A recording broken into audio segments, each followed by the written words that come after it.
Namaste, family. Thank you for tuning in. Thank you for seeing me. Thank you for hearing me. You are heard and seen and appreciated.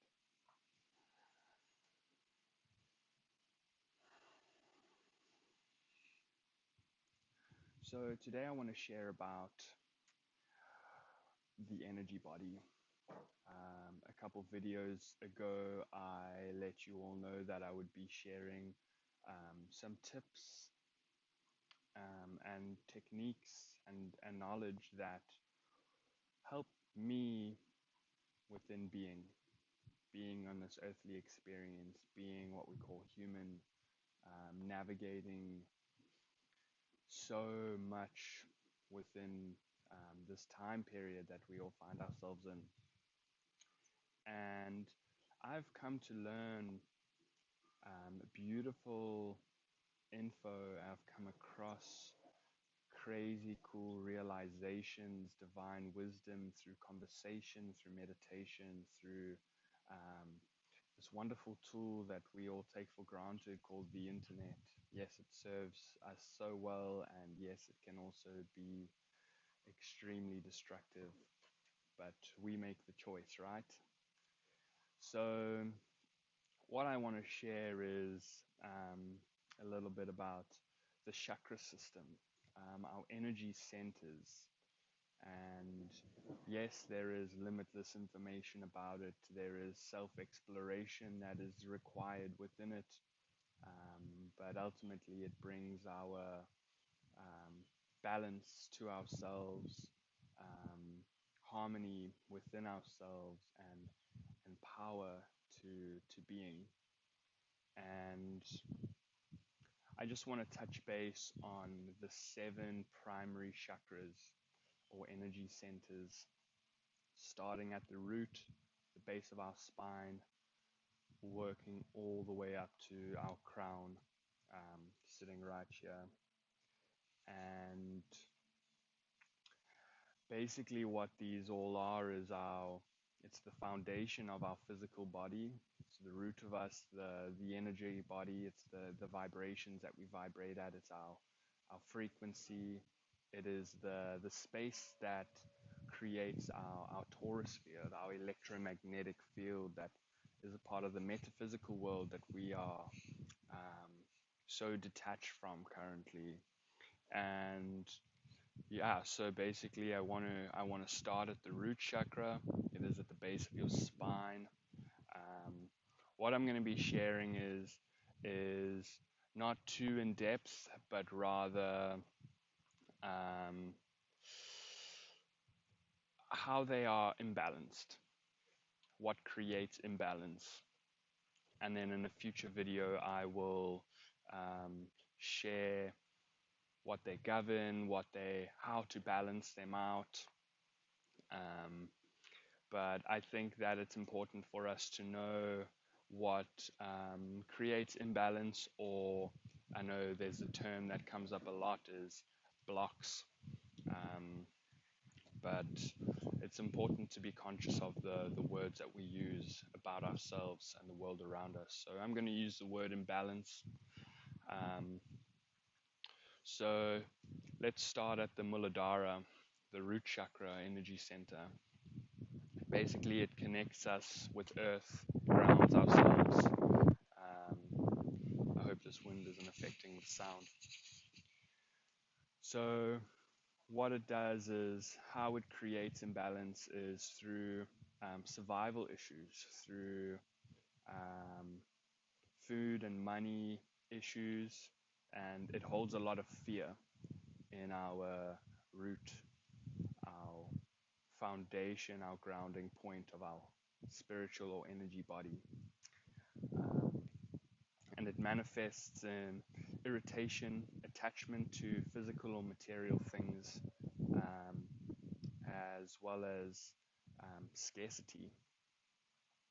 And then next on the chakra system is our sacral.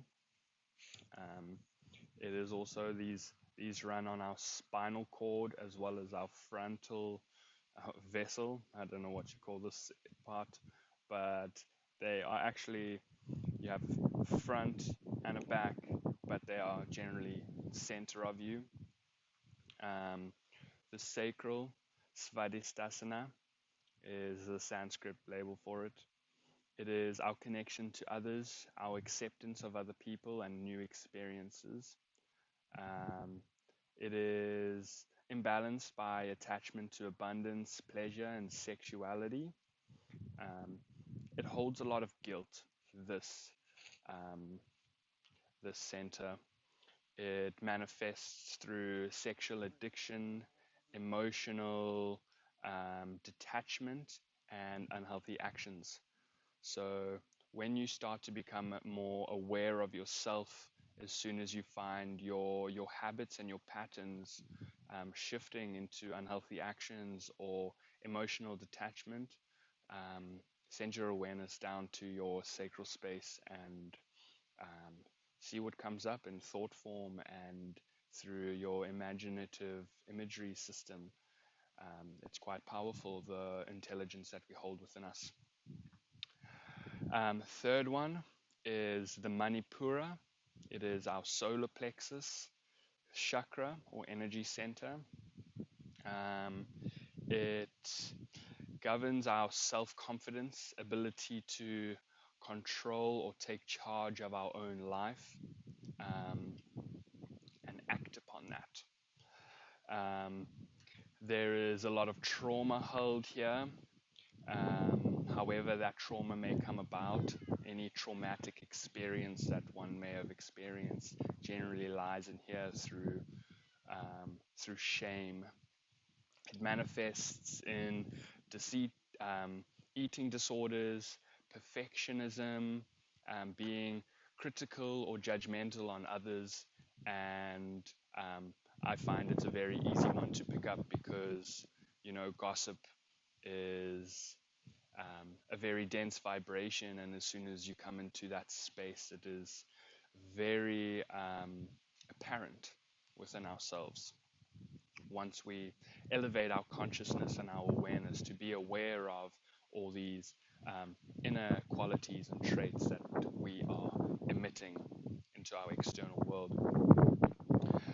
Then, fourth one is the Anahata, the heart chakra or center. It is the right to love and be loved. Powerful space, this. Um, it is, to my knowledge, I see this as the portal to my energy system.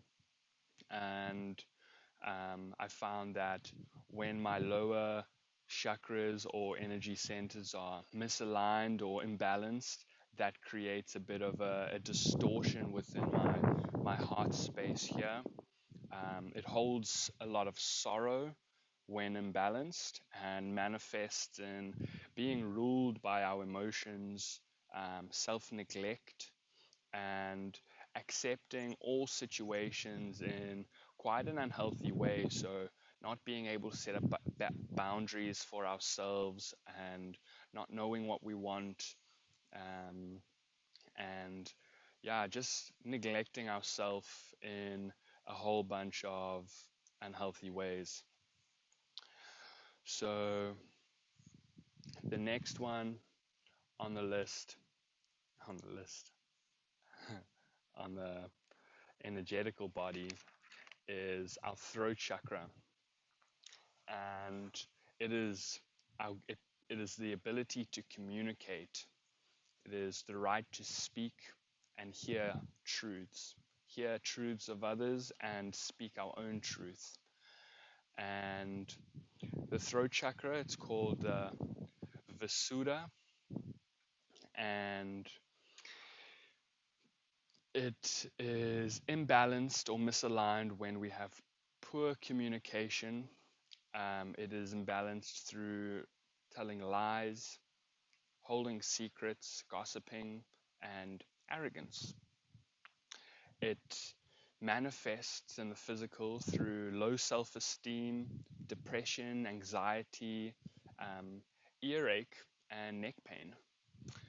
Um, you'll find that what's happened to me when there's a situation where I'm meant to be sharing my truth and I hold back, I'll get a scratch or a cough or um, some kind of niggle in my throat space, in my Visuddha chakra, and the energy body and the metaphysical realm works that quickly. It is instant, you know. A lot of the time, you will actually get a physical manifestation of an experience before the experience even happens. It is not almost, it is guidance to know what we need to work on within ourselves. Um, and yeah, it is misaligned by and holds a lot of lying vibrations. Now, the next chakra or energy center is the third eye, um, the Anya chakra. It is the ability to focus, think, and make decisions. Um, I'm sure a lot of you have heard about the third eye. It's a very common um, expression within the spiritual community, um, and it also regulates our sleep and our wake time. So basically, the third eye is the right to see past the illusion, and it it is imbalanced when there is a refusal against the spirit within ourselves, and it manifests as poor clarity or poor concentration, as well as insomnia, headaches, sinus issues, and poor vision. And that all connects to your Anya chakra. It is very connected to the illusion that we all live by. Um, And once you start piecing all of these centers together, you'll find how connected everything is. It is powerful when you start doing your own inner work and your own exploration of what these centers bring up for you. You can really learn a lot about why you act the way you do, why you attract things the way you do, and why you see things the way you do. Are you seeing the illusion or the truth? Are you happy with the illusion and with the truth? Um, some of the questions that you may find yourself asking yourself through this journey. And the last chakra within the basic primary energy body, because there are more than just the 7 chakras, is our crown chakra. It is our connection to spirit, wisdom, inner and outer beauty, and pure happiness, and can be misbalanced by obsessive attachment, closed mindedness, living in fantasy and not within self and truth, and can manifest through chronic fatigue, boredom, greed, and just attachment. Attachment is a big one that we dance with here in the earthly realm. And, you know, if you were listening, the root and the crown both hold a lot of attachment constructs and vibration. And what the crown really shares is the right to know not only what we think we know, but what we don't know. The connection to that all knowingness, the truth of spirit and of self. And yeah, I've learned a lot through my own self time of meditation and sitting in these energy centers, chakras. Um, the deeper you go, the more you learn about yourself and the truth of who you are not. And I say that so specifically, the truth of who you are not, because we've all been led to think and create this illusion of self, which is so societal driven. not really what we want to be and to do. And um, through the exploration of our own energy body, we really connect with a deeper sense of self and contentment of, because you're tapping into yourself, you're tapping into your essence, into your connection with with everything, with all that is one. And it's a powerful journey. It is a powerful journey. So namaste to you. I hope that this really helps you elevate and bring some clarity into your journey, into your healing, as it has mine. If this resonates with you, I would love for you to just hit a subscribe, hit a like, hit a share. I'm busy growing my audience, so that I can make an impact on this divine planet, and with everybody on our soul journey that we share this with. And as one of you share it, it ripples out, and it really can leave an impact and help people on their journey. So I really appreciate it. Um, so thank you. Sending you unconditional love and gratitude for being a part of my journey. Namaste.